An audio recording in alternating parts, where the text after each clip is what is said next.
Assalamualaikum warahmatullahi wabarakatuh. Innal hamdalillah nahmaduhu wa nasta'inuhu wa nastaghfiruh.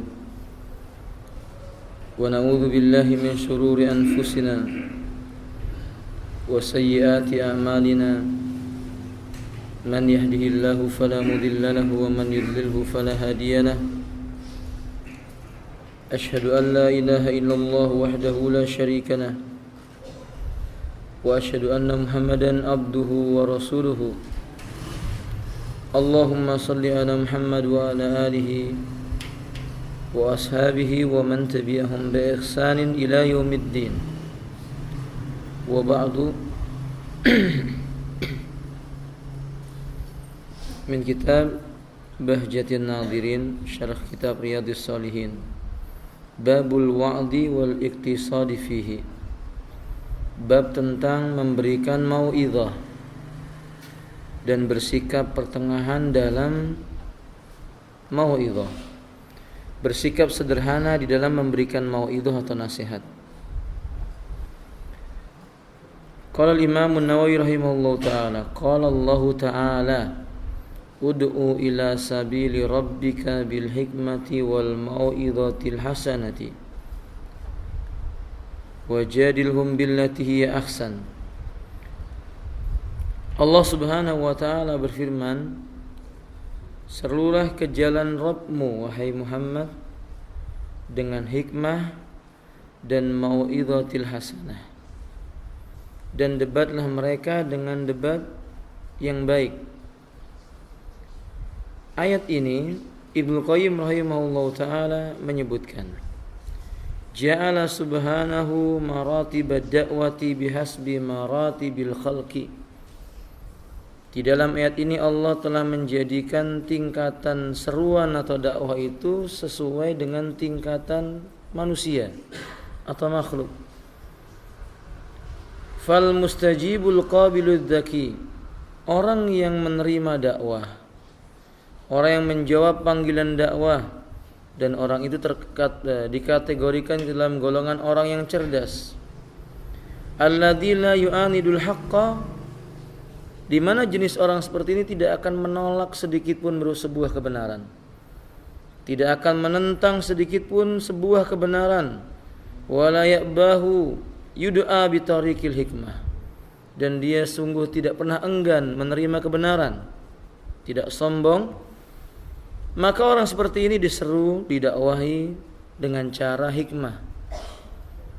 Al-Utsaimin rahimahullah ta'ala menyebutkan yang disebut dengan al-hikmah adalah ilmiah,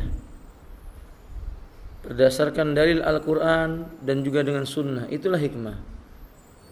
Karena Nabi SAW pernah menyebutkan dalam riwayat Imam Muslim, diberikan kepadaku utitul Quran wa misluhu wa fi riwayah wal hikmah, aku diberi oleh Allah Al-Quran dan yang semisal dengannya.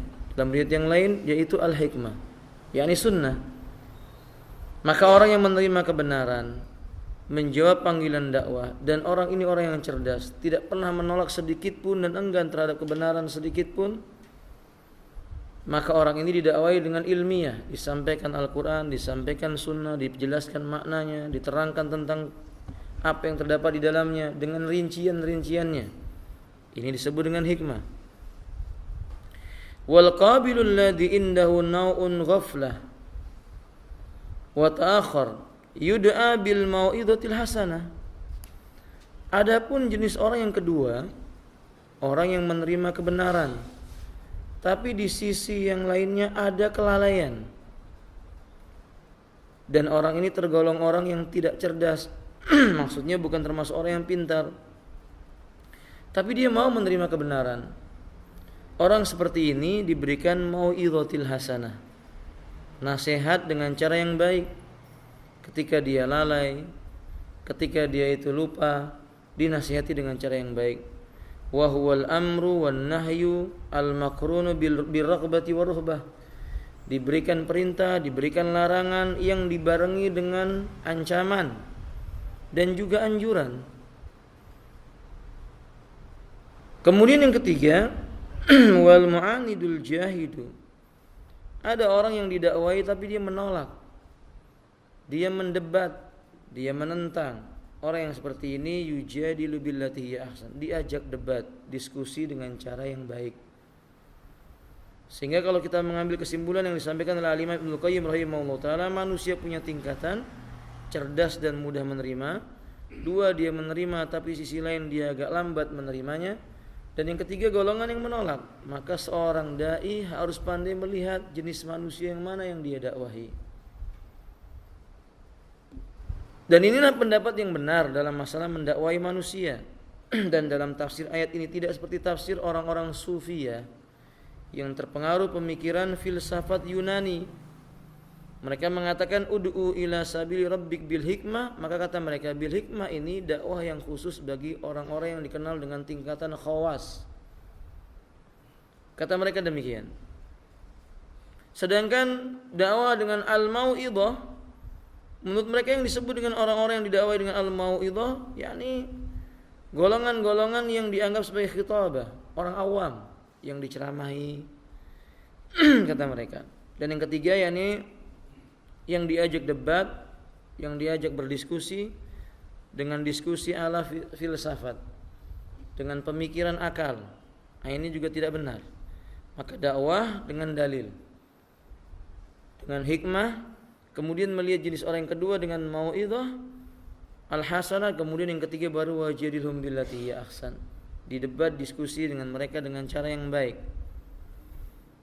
Ikhwati rahimani warahmatullah, sahabat Abu Wa'il Syaikh ibn Salamah berkata, kana Abdullah ibn Mas'udin radhiyallahu ta'ala an yudzakkiruna fi kulli khamisin.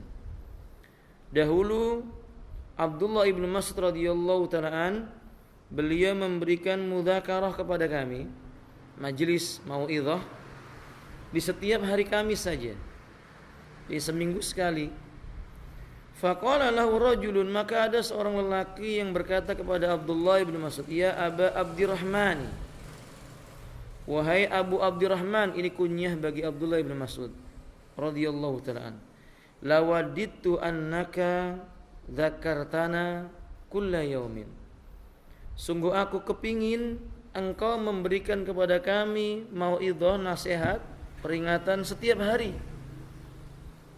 Faqala amma innahu yamna'ani min dalika anni akrahu an umillakum.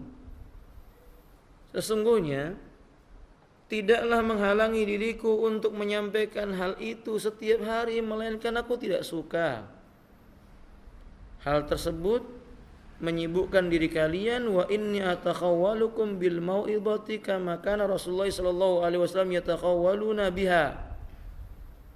Aku melakukan hal ini tidak lain memberikan nasihat kepada kalian sebagaimana Nabi memberikan nasihat kepada kami dahulu, makhafatan as-sama alaina, beliau khawatir membosankan buat kami. Artinya hadis ini menjelaskan tentang Nabi itu ketika memberikan mau'idhah seminggu sekali. Apa kalau begitu bedanya mau'idhah dengan majelis ilmu? Mau'idhah bagian daripada majelis ilmu. Sebagian para ulama seperti Al-Imam Ibnu Abdul Bar menyebutkan mau'idhah ini lebih kepada bentuk nasihat, mengingatkan tentang akhirat, mengingatkan tentang mati, berbicara tentang hati. Sedangkan majelis ilmu itu secara umum membahas isi ayat, membahas isi tentang sunnah Nabi, menerangkan rincian-rincian tentang hukum-hukumnya. Syekh Bakar Abu Zaid menyebutkan, bagi seorang talibul ilm yang tidak mutamakin, majelis ilmu itu cukup seminggu 3 kali, supaya tidak mendatangkan kebosanan.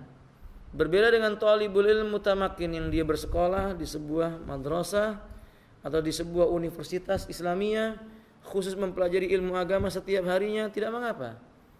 Tapi orang-orang yang seperti kita, saya, Anda, mungkin bekerja, bukan talibul ilm yang mutamakin, hadir kadang cuma ingin mendengarkan sebuah majelis atau ingin melihat apa yang disampaikan, sekedar itu, maka cukup paling banyak seminggu 3 kali. Dan itu pun kadang kita tidak bisa mencerna keseluruhannya.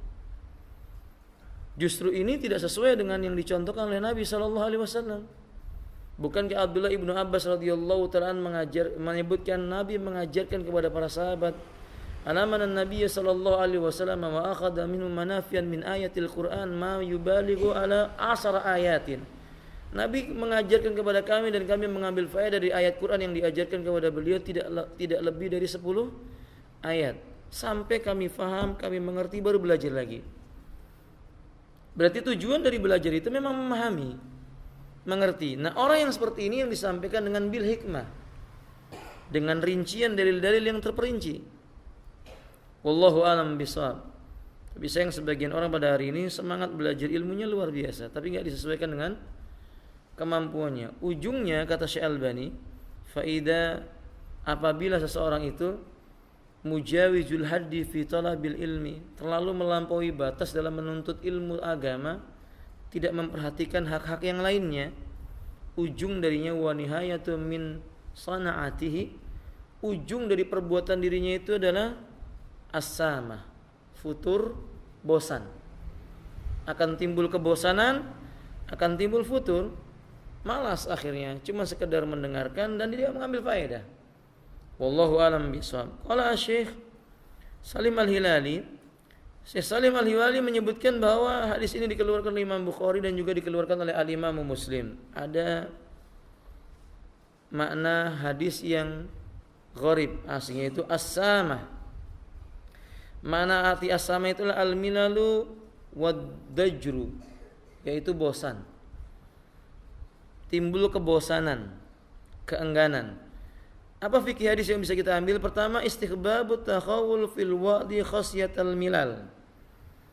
Istihbabut takhawul fil wa'di khasyatal milal. Disukainya mau'idhah itu diberikan jarak waktu, tenggang waktu, tidak setiap hari, dengan harapan tidak menimbulkan kebosanan dalam mendengarkan mau'idhah.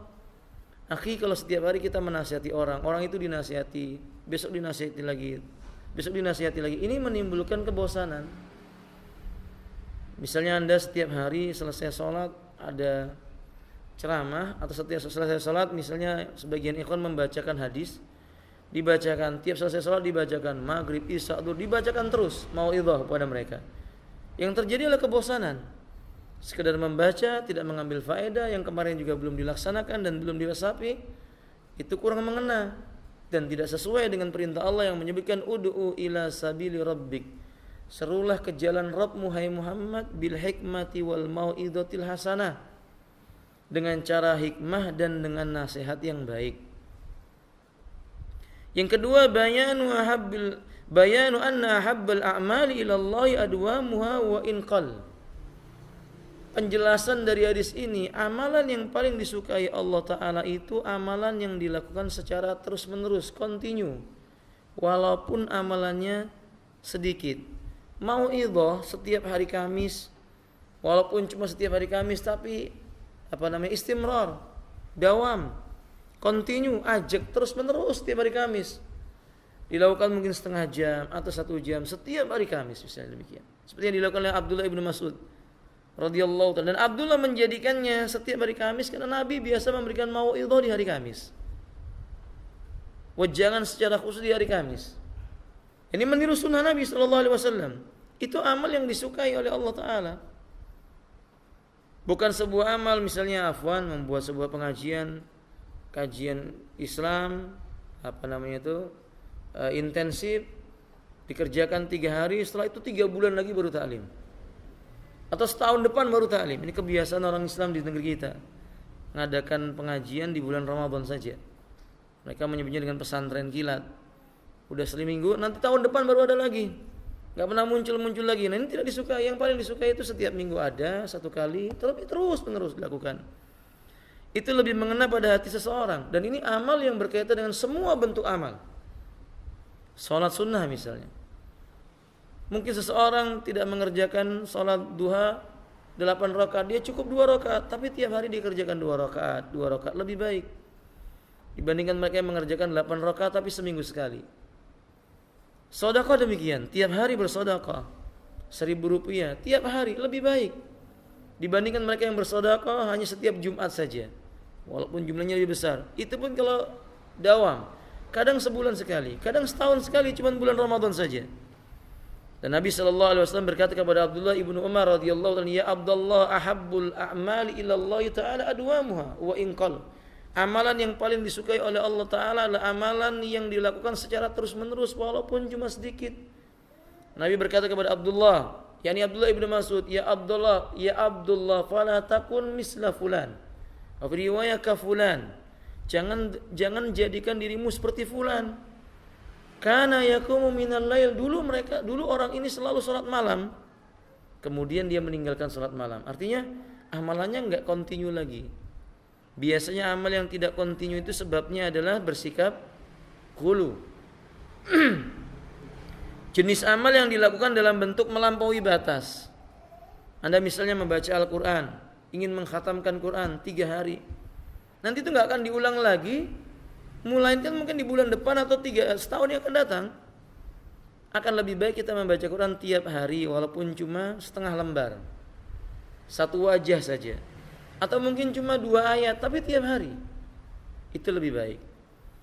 Yang ketiga, yustahabu ayyuj'alal wa'idu mau'idatan musawwiqatun hatta yaqbalan nas ala istima'iha wala yakunu dzalika illa bil ilmi wal musahibu lil amali.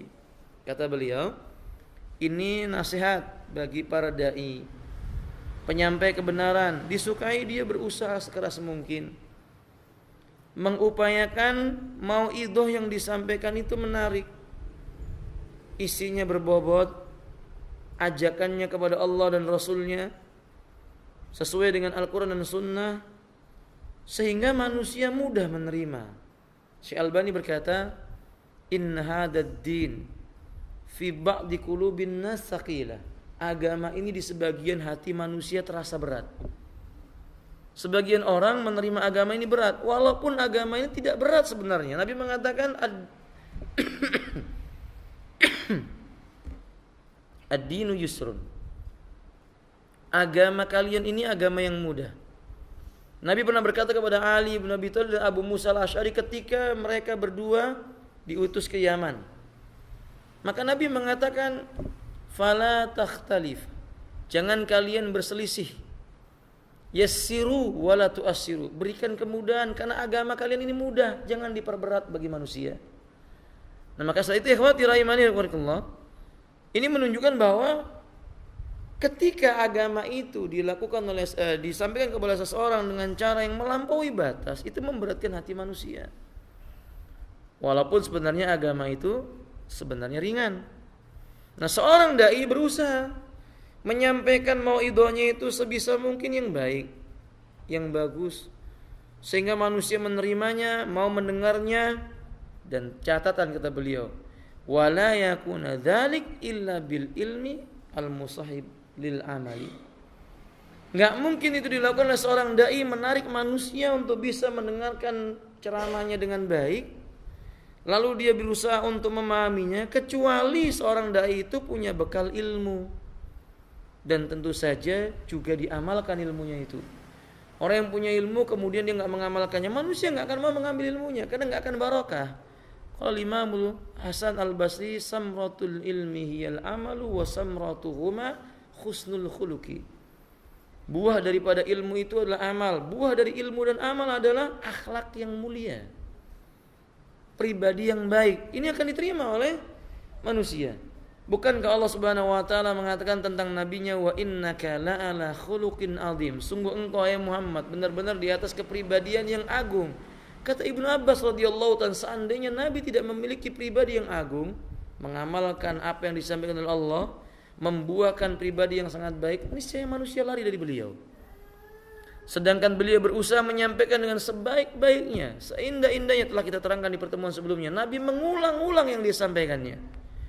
Nabi biasa dalam berdakwah kalimatnya diulang-ulang sampai manusia paham. Itu saja di antara manusia ada yang menolaknya. Di antara manusia ada yang perlahan-lahan baru bisa menerimanya. Di antara manusia ada yang langsung juga bisa menerimanya. Maka dai berusaha demikian. Jangan malah membuat manusia lari dari dakwah ini atau merasa bosan dengan ilmu yang disampaikannya. Faedah yang berikutnya ada mustihbabi ada mustihbabatil wa'idi likulli ma yatlubu minhu bal yaqdaru bi nafsi miqdara ma yasluhu fi kulli amrin minal umuri. Enggak disukai seorang dai atau seorang pemberi nasihat itu memaksakan diri. Dan dia tidak berdosa menolak permintaan orang. Dia sampaikan sebatas yang dia mau. Kadang seorang ustaz lalu datang kepadanya seorang yang ingin meminta agar ustaz ini tolong sampaikan materi ini dan itu. Ustaz boleh menolak. Seorang dai boleh menolak. Dia boleh menyampaikan apa yang dia mau, yang dia ketahui tentang ilmu. Dan dia tidak boleh membebani dirinya sesuatu yang dia tidak sanggup.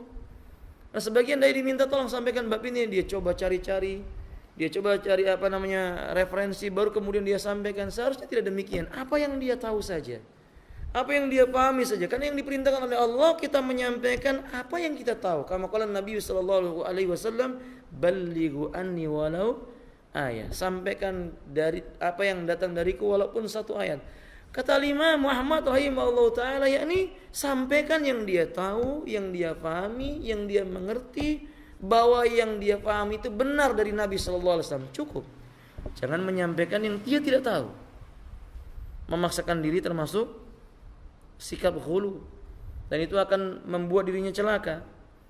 Kemudian dia juga boleh memilih waktu yang tepat baginya. Ini berarti menunjukkan apa ya khafillah? Ilmu itu dicari, didatangi, bukan apa? Mendatangi. Ilmu itu diusahakan untuk didapatkan. Jangan diremehkan dengan meminta orang untuk menyampaikan kepada kita. Tapi kita yang datang kepadanya berusaha untuk menggali apa yang disampaikan oleh orang tersebut. Itu jauh lebih barakah. Wallahu ta'ala alam bisawab. Tayyib. Kemudian sahabat yang lainnya, yakni Ibnu Ammar bin Yasir, disebutkan oleh Imam An-Nawawi rahimahullah, an Abi al-Yaqdhan, an Abi al-Yaqdhan Ammar bin Yasir radhiyallahu ta'ala anhu maqal sami'tu Rasulullah sallallahu alaihi wasallam yaqul, aku mendengar Rasulullah sallallahu alaihi wasallam bersabda, inna tula salatir rajuli wa qisara khutbatihi. Ada yang membaca wa qasira khutbatihi. Kata beliau, ma'unnatun min fiqhihi fa'atilu salata wa aksirul khutbata, rawahu Muslim. Sesungguhnya panjang dan lamanya salat seseorang dan pendeknya khutbah yang dilakukan olehnya, ini tanda ma'unnatun min fiqhi, pertanda kedalaman dan kecerdasan yang dimilikinya dalam masalah agama. Kata Nabi sallallahu alaihi wasallam, fa'atilus shalah. Maka panjangkanlah oleh kalian dan lamakanlah oleh kalian salatnya. Wa aksirul khutbah, pendekkanlah khutbah. Hadis riwayat Imam Muslim. Qala Asy-Syaikh Salim Al-Hilali, berkata Asy-Syaikh Al-Hilali, hadis ini terdapat dalam kitab Sahih Muslim nomor 869. Kata beliau, faedah hadis ini, salatul jum'ah yan bagi antakuna atwalu minal khutbah. Salat Jumat itu mestinya lebih lama, lebih panjang dibandingkan khutbah Jumat. Nabi ketika salat Jumat itu membaca salat apa ya kawan? Kadang Nabi membaca salat Qaf dan Nabi membaca salat Jumu'ah. Kadang Nabi sallallahu alaihi wasallam beliau membaca salat yang lebih panjang daripada itu. Tapi sependek-pendeknya yang dibaca oleh Nabi adalah Sabbihisma rabbikal a'la dan hal ataka hadisul ghos. Itu paling pendek ketika salat Jumat. Dahulu ada sahabat Nabi yang hafal surat Qaf itu karena Nabi membaca di setiap Jumat, sehingga sahabat mendengar lalu hafal. Dan ini bukti bahwa Nabi kalau khutbah itu tidak panjang. Kalau khutbah Jumat pendek. Beliau sampaikan nasihat takwa kepada Allah. Kemudian beliau memerintahkan agar manusia istiqamah di dalam Islam. Kemudian Nabi mengingatkan tentang kematian dan manusia harus mempersiapkannya. Selesai perkara. Ya itu cukup. Tapi sebagian orang memperpanjang. Memang berkata Al-Imam Syafi'i, tidak dilarang memperpanjang khutbah itu di waktu yang sangat diperlukan. Karena berkumpulnya manusia yang banyak sulit dijumpai kecuali pada hari Jumat. Maka dia boleh menyampaikannya dalam kebutuhan yang memang sangat mendesak, Tapi tetap dianjurkan menyingkat sebuah khutbah itulah tanda-tanda kecerdasan seseorang. Dan memanjangkan sholatnya itu juga tanda sebagai kecerdasan seseorang. Sekarang biasanya kebalik. Khutbahnya setengah jam, sholatnya 5 menit. Ini musibah. Harusnya sholatnya yang 15 menit, khutbah cuma 2 menit atau 3 menit atau 5 menit. Cukup ya khafillah. Nah, wallahu alam bisawab. Dan itu faedahnya besar. Khutbah itu kalau pendek nggak ngantuk, insyaallah ya ikhwan. Antum coba misalnya cuma ucapkan hamdalah, pujian kepada Allah, salawat kepada Nabi, nasihat takwa, kemudian bacakan satu hadis Nabi sallallahu alaihi wasallam. Inna tula salatir rajuli, sesungguhnya lamanya berdiri dalam salat seseorang, wa qisaru khutbati, pendeknya khutbah seseorang, mi'atun min fiqhi, tanda kecerdasan agama seseorang itu. Fatilus shalah, panjangkan salat, wa aksiru al khutbah, pendekkan khutbah, kemudian duduk. Semua tidak akan mengantuk dan semua akan faham. Kan begitu ya fillah. Atau seseorang cuma menyampaikan bahwa Allah berfirman dalam Al-Qur'an, kullu nafsin dha'iqatul maut. Nabi bersabda dalam hadisnya, yakni udhkur hadamu laddat. Ingatlah aksiru dzikra hadimu laddat. Perbanyaklah oleh kalian mengingat kematian.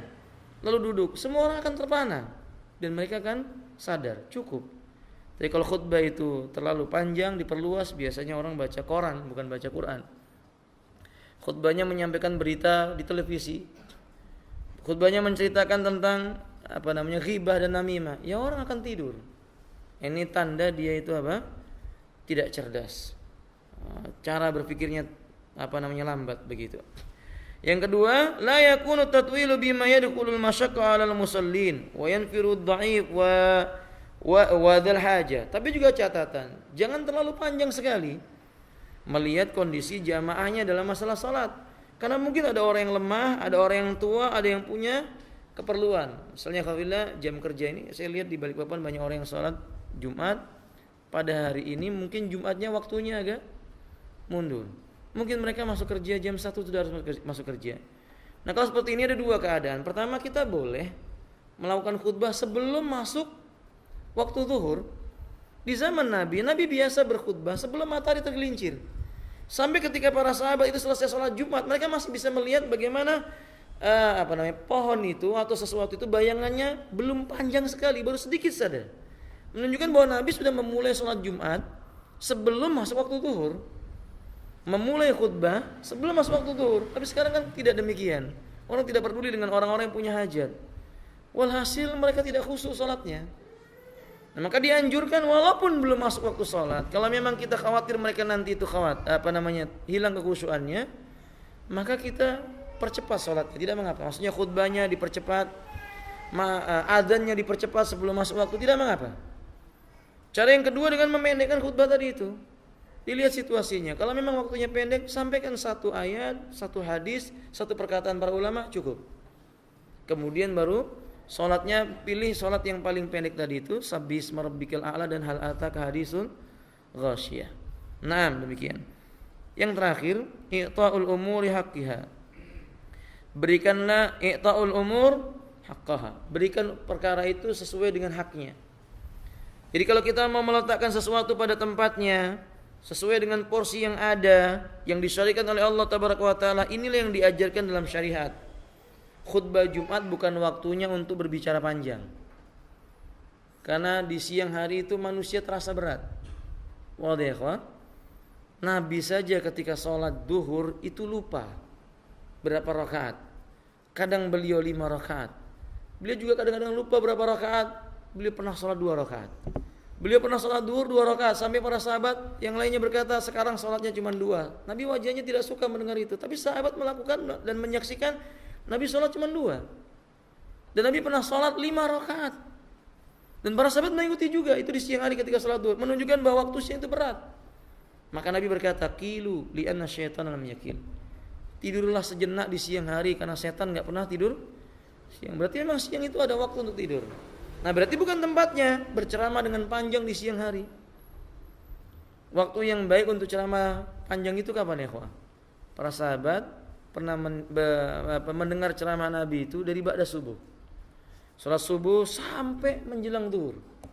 Baru berhenti Nabi. Salat duhur selesai salat duhur Nabi beristirahat. Qailulah. Dalam riwayat yang lain selesai asar dilanjutkan lagi sampai menjelang maghrib. Itu waktu yang paling baik.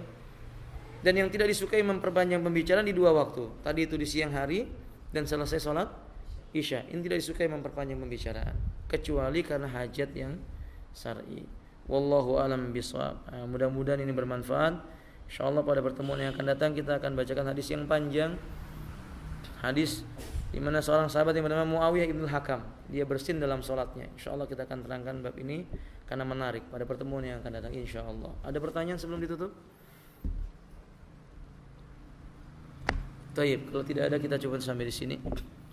Mudah-mudahan bermanfaat. Subhanakallahumma bihamdik, asyhadu an la ilaha illa anta, astaghfiruka wa atubu ilaik. Assalamualaikum warahmatullahi wabarakatuh.